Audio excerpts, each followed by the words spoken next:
И ето хора, пристигнахме там, където бяхме и миналата година.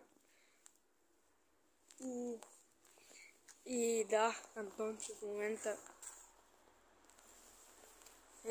си думка през прозореца и ни танцува ключеци и чисти прозорците.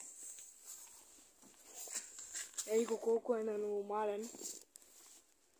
Но да, не ви снимах по пътя, защото имах здравословни причини. И да, и познахте и повръщах. Само аз. Сега ще тръгна за малко на ски. И ще ви направя румто на чаканата стая с Антон. И не ви взима албума. Но сега ще влезем вътре и ще го пребия. И Антончо, същия луд. Не сте го виждали от отдавна в моя канал. Уа! Буквално жала. Направиха ни забележка да е по-тихо, защото някои карали нощна смяна. Изпряли през деня.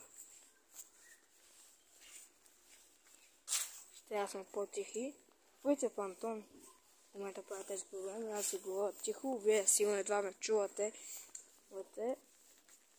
Но да.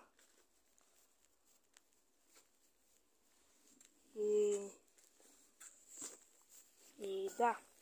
Ще се видим, когато сте на пистата за ски и хора какво имаме и гати леда. Само го вижте, такъв лед не съм пипал никога, разбирате ли? Повече апдейти ще има, но по-късно, когато стигнем на пистата. А за сега, чао! Бинг!